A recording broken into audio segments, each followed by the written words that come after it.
flaws and all, that I'm perfectly okay. You know, why wouldn't somebody love me? I mean, shoot.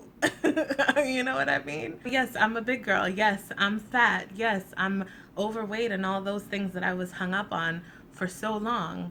But what does that got to do with being loved? You know? What does that have to do with being loved? And why would that be something that prevents me from attaining that love? Hey boo, this is Nika, and I am pleasantly unbothered. We got a ponytail today, so we can't really flip it the way we want to, but hello. Thank you so much for joining me for yet another video.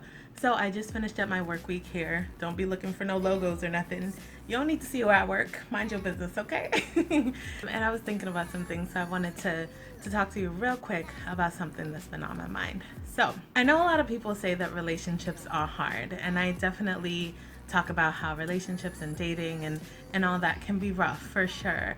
But I feel like a lot of what makes dating and relationships hard, or at least what made it hard for me, was mostly about personal baggage that I was dealing with, even more than it was about the men that I was dealing with and whatever screw ups they were doing, because there were some screw ups. If you see my other videos, you've heard about some of the things they've been doing, right? And I feel like it really just a lot of times boils down to where I was making the choice from, whether I was making the choice from my heart and my feelings and my emotions and stuff, which are usually misguided, or if I'm making the choice from my head or from my gut. And in this case, I got a big gut, but it's been helpful to me, okay? So I'm not gonna knock it. All right.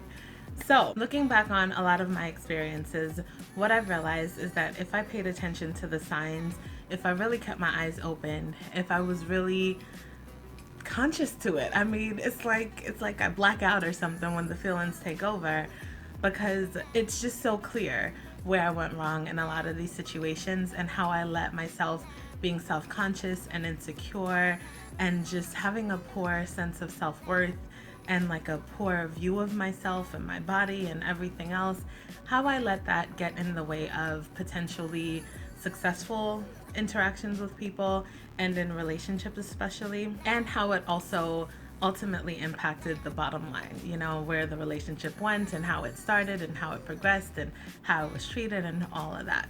So looking back, it's so clear that when those guys would tell me that they were too busy to text or too busy to call or something like that, yet they wasn't too busy to lay up in bed with me last week or yesterday or last night, but suddenly they're just so busy and there's no emergency, nothing crazy happened, but they just fall off of the face of the earth.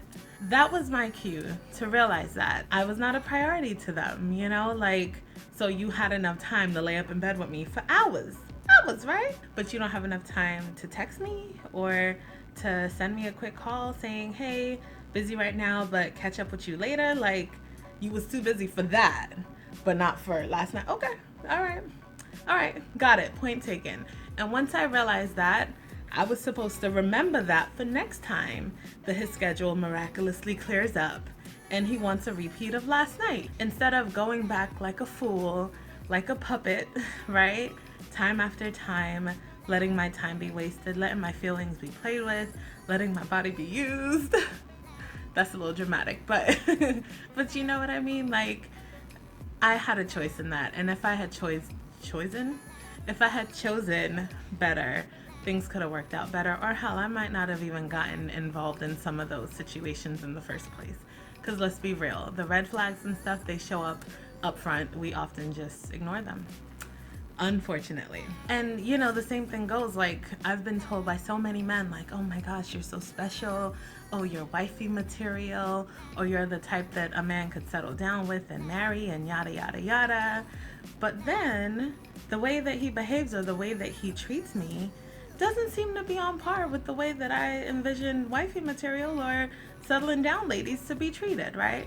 So if I'm such a queen to you, then why are your actions not in line with the way that you say you see me or the way that you feel about me? Had I held this guy accountable and made sure that he treated me the way that he said he was going to, or the way a queen or princess or wifey, whatever, deserves, then things could have been a lot different. You know what I mean? Instead, I settled. Instead, I put up with less than I deserved. I accepted treatment that I didn't deserve, things that I wouldn't do to the person to hurt them or to disregard their feelings, they would openly do to me, and I'd take it and keep rolling with them anyway. Like, what? What? And being who I am today and where I am right now in life, it feels so weird and so foreign to think that, like, wow, Nika, we were in that place. You know, we were in that place of feeling like there's nothing better than this, you know, and this is all it's ever gonna be. And you might as well just take it, you know, because this is wrong with you, or that's wrong with you, or you have this you have this flaw, or that shortcoming that someone's not going to be able to see past. And so you might be single forever if you don't grab onto this guy here who says he likes you and who's saying all the right things, even though his actions aren't aligning with all the right things he's saying. It don't make sense. It just doesn't make sense. And the same thing goes for when I was dealing with a guy who would ghost on me just as much, if not more often, than he actually came through for me, you know? Oh, we're gonna see each other this weekend. I'm gonna take you out. I'm gonna do better. I'm gonna do all these things, until this weekend came, and then you were nowhere to be found. I couldn't reach you. It's like you fell off of the face of the earth, until next time when you actually want to show up. And somehow the excitement from you actually following through seems to cloud my judgment and make me forget about the fact that you've been ghosting, you know, or that you haven't been accountable, or that you're not a man of your word. And if you're not that, then where can we go from here? You know what I mean? Thank God I'm such a different person. and this is not to knock anybody who's dealing with something like this, or who's there right now, or who's been there like I have. It's not to knock it. It's just me trying to acknowledge that there's a better way to live. There's a better way to be. We deserve better than that kind of treatment. And when I say we, I mean me, I mean you, I mean her and him and all of us. We deserve better than this. There's better out there. Better is attainable. It's not something that's, you know, foreign or one in a million. No, there's better than that out there. And it's possible for you to find it, regardless of what your flaws or your hang-ups or shortcomings, you know, about yourself might be. For me, for the longest time, it was my appearance, you know, specifically my weight, and the fact that I thought that that would stop me from being happy, or from finding love, or from finding someone who could truly love me, or from even loving myself. Like, I thought that that was pretty much it. As long as I was fat, as long as I was overweight, then that meant that I was doomed to settling for whatever someone would throw me, whatever crumbs they would send my way. That's what I had to grab onto, and that's what I was gonna have, because that's what they thought I was worthy of, which meant that that's what I thought I was worthy of. You know what I mean? And so many of these dating hardships, I feel like, could have been avoided if my self-esteem was in check, you know, or if it was existent, if those insecurities were not controlling my life and the way that I thought about things and the way that I did things and the way that I allowed myself to be treated. If I'd just been more mature, you know, and more secure in who I am, and the fact that, you know, flaws and all, that I'm perfectly okay. You know, why wouldn't somebody love me? I mean, shoot. You know what I mean? You know, yes, I'm a big girl. Yes, I'm fat. Yes, I'm overweight and all those things that I was hung up on for so long. But what does that got to do with being loved? You know? What does that have to do with being loved? And why would that be something that prevents me from attaining that love? I don't know. That's a good question to the young Anika. I sure wish I could ask her and see what her answer would be. And so I say all that to say that, yes, dating and relationships can be challenging. They're made up of people. People themselves can be complex, all in one package. Like, there's a lot of complexities going on here, right?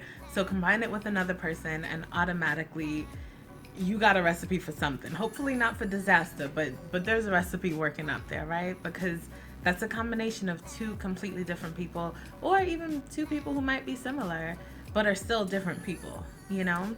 And so, as difficult as those things may be or may seem, what I would encourage all of us to do is really try to reflect on who we are, what we bring to the table, and what part we play in the relationships that we're in, whether they're romantic or otherwise, family, friends, employee, coworker type things. Really assessing the role that we play in them and making sure that we're doing everything that we need to be doing or could be doing to make sure that they're as successful as they can be.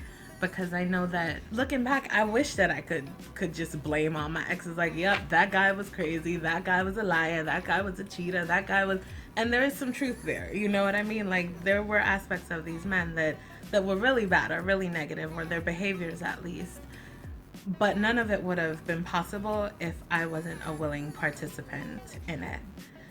Thank God there was never a gun to my head. Thank God there was never a threat against my life. I know that not everyone can say that, and so thank God. But I chose to be there. I chose to believe that that was the best I could do, that that was the most I was worth, that that was the best I could get, that it wasn't gonna get no better than that. I chose to believe all those things, and it led me down some dark roads, you know, into some bad relationships, into some situations that I want to say I wish I could have avoided, but at the same time, they taught me so much that it's like, how could I have avoided them? Like, would I have ever learned everything that I know now if I didn't go through those things? Would I be a more mature, smarter, wiser, more courageous, more self-assured, more stable Nika if I didn't go through those things and learn those lessons? And shoot, if there's an easier way to get to those lessons, let me know, because I'm sure there's more that I still have to learn, right?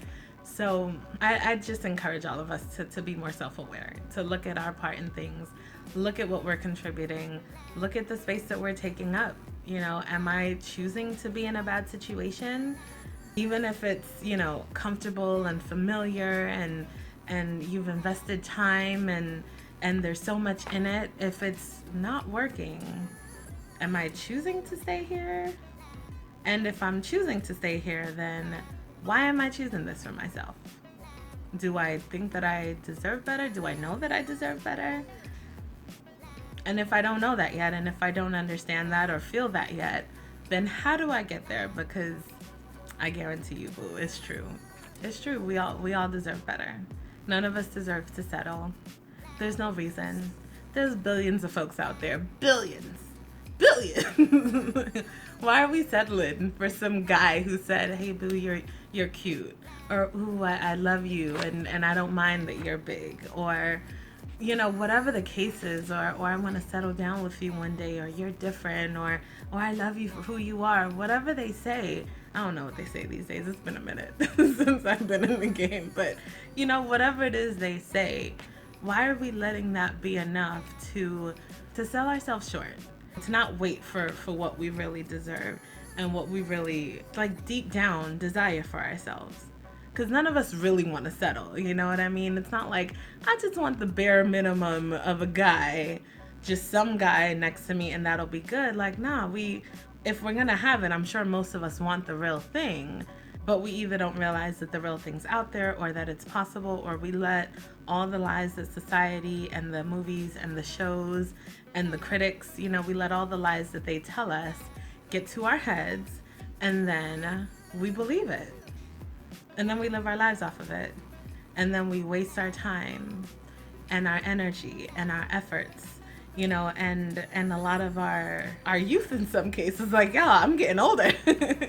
No, I'm kidding. But, you know, we do waste time. We do waste time and our energy. And by the time we make it to the other side of these situations, if we do make it to the other side of it, sometimes we're just so jaded and so hurt and tired and just not even, like, feeling like it's worth it. You know, it takes it out of us, and I don't want this dating game to break anybody's spirit.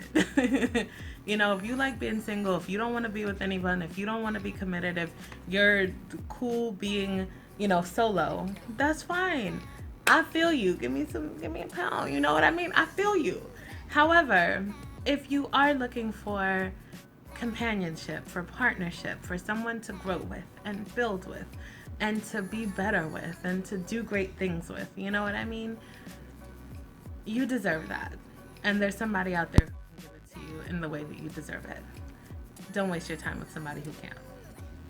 Just saying. Okay.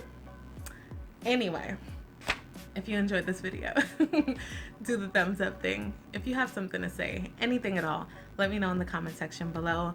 You know, I read all of them. I respond to the ones that aren't shady. So let me know what you got to say, boo. I look forward to hearing from you. And if you enjoyed this video, please consider subscribing. I don't post regularly. I don't have a schedule or anything like that. I'm a real person, living a real life, not saying nobody else isn't, but you know, got real things to do. And I can't always commit to filming videos on a regular schedule, but if you do the notification thing, the bell thing, then you'll see whenever I post. And just so you know, I'm not the kind of person who just likes to hear themselves talk. When I talk, it's because I have something to say. And if you feel like you want to be here to listen, do the subscribe thing and hit the bell thing and you won't miss anything. Anyhow, I hope I'll see you in my next video, and I hope all is well with you. Bye. Man, my forehead is shiny right now. Look at that, just bing right on top. Really? Just gonna give me all away? Okay. All right, I guess.